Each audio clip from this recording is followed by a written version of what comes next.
दोस्तों मेरी video direct पाने के लिए सब्सक्राइब ऑप्शन पे क्लिक कीजिए।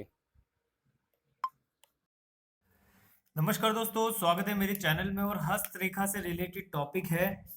सबसे पहले मैं अपना हाथ ड्रॉ कर लेता हूं और आज का जो टॉपिक है वो है बेसिक नॉलेज ऑफ हस्तरेखा, यानी कि हाथ की जो रेखाएं हैं उसमें कुछ बेसिक इंफॉर्मेशन है जो मैं आपको देना चाहता हूं। और ये जो बेसिक इंफॉर्मेशन है ये आपके लिए काफी हेल्पफुल रहेगी, क्योंकि कौन से एरिया जो है वो कौन से पर्वत से रिलेटेड है और साथ साथ में कौन कौन सी रेखाएं हैं जो किस नाम से जानी जाती है उसके बारे में मैंने ये वीडियो बनाई है स्पेशली। तो सबसे पहले इस रेखा को सब लोग जानते हैं क्योंकि इसमें काफी वीडियो बना चुका हूँ। ये हार्ट लाइन है, हृदय रेखा।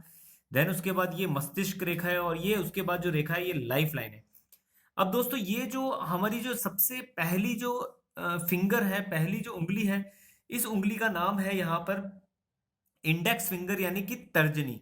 ये जो उंगली कहलाती है ये इंडेक्स फिंगर कहलाती है और इसे हिंदी में तर्जनी उंगली के नाम से भी जाना जाता है। और इसके नीचे का जो ये एरिया है, ये जो एरिया कहलाता है, ये दोस्तों है बृहस्पति पर्वत, यानी कि गुरु पर्वत भी आप इसे कह सकते हैं। और इस पे बनने वाली जो रेखाएं हैं वो गुरु पर्वत से रिलेटेड रेखाएं होती है। देन उसके बाद सेकंड जो उंगली है उस पर आते हैं हम। ये जो फिंगर है इसे हम लोग कहते हैं मिड फिंगर, और मिड फिंगर के साथ इसको हिंदी भाषा में, इस जो उंगली है इसको हिंदी भाषा में मध्यमा उंगली के नाम से जाना जाता है। देन उसके बाद जो ये इसका नीचे वाला जो एरिया है, जिसे इस पर्वत की अगर मैं बात करूं तो ये जो पर्वत कहलाता है ये है शनि। ये शनि पर्वत कहलाता है। उसके बाद नेक्स्ट जो फिंगर है, इस फिंगर को हम जानते हैं अच्छी तरह से, ये रिंग फिंगर के नाम से जानी जाती है।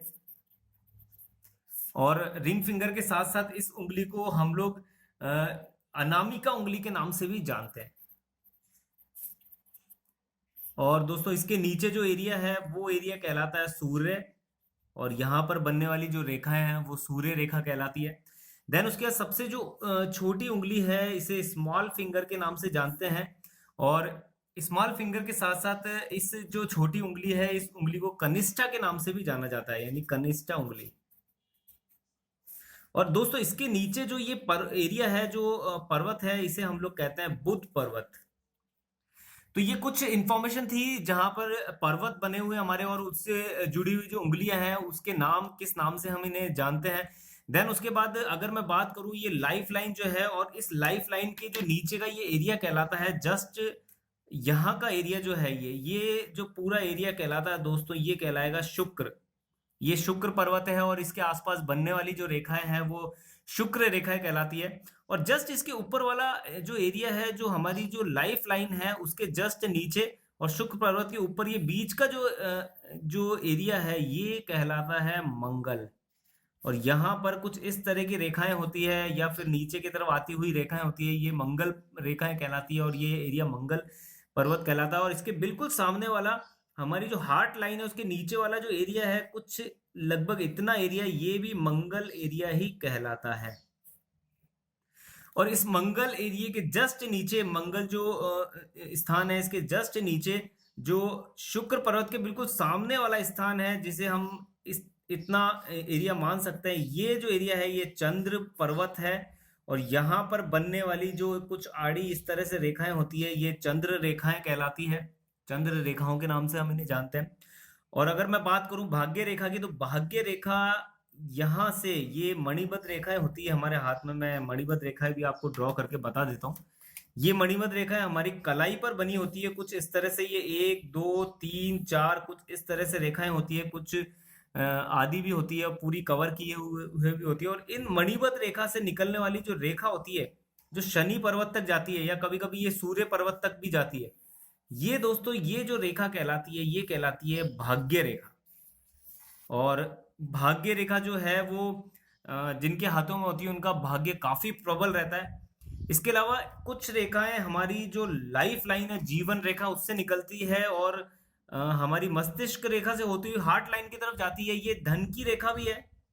और धन की रेखा के साथ साथ ये सुख समृद्धि और जो हमारे जीवन के अंदर जो हमें मान के चलिए जो डेली जो रूटीन से रिलेटेड जितनी भी सुख सुविधाओं की चीजें होती है, जिसमें कार और हमारा घर हो गया या फिर और भी बहुत सी चीजें हो गई, वो सारी चीजें इस रेखा से हमें प्राप्त होती है। ये धन की रेखा भी है। धन की रेखा के साथ साथ में सुख समृद्धि से रिलेटेड जो भी ऐशो आराम या फिर जैसे जो भी मतलब जीवन से रिलेटेड जो हमें सुविधाएं देते हैं, उन उपकरणों से रिलेटेड जो सुविधा हमें मिलती है, जो प्राप्त करते हैं हम सुविधाएं, वो इस रेखा से हमें प्राप्त होती है। तो ये कुछ बेसिक इंफॉर्मेशन थी रेखाओं के बारे में, पर्वतों के बारे में, जो एक तरीके से अगर आपको अगर ये इंफॉर्मेशन मिल गई है तो आप बेसिकली जब मैं कोई भी आपको इंफॉर्मेशन दूंगा हस्त रेखा से रिलेटेड किसी भी रेखा के ऊपर, तो इजी गोइंग आप उसको समझ सकते हैं इजीली, आपके वो चीज बहुत आसानी से समझ में आ जाएगी। तो ये कुछ छोटी सी इंफॉर्मेशन थी जो मैंने आपके साथ शेयर करी। अगर ये इंफॉर्मेशन आपको अच्छी लगी हो तो प्लीज इस वीडियो को लाइक करें, शेयर करें, और अभी तक आपने इस चैनल को सब्सक्राइब नहीं करा है तो इसको सब्सक्राइब करना ना भूलें। सब्सक्राइब आप जरूर करें। Okay, thank you.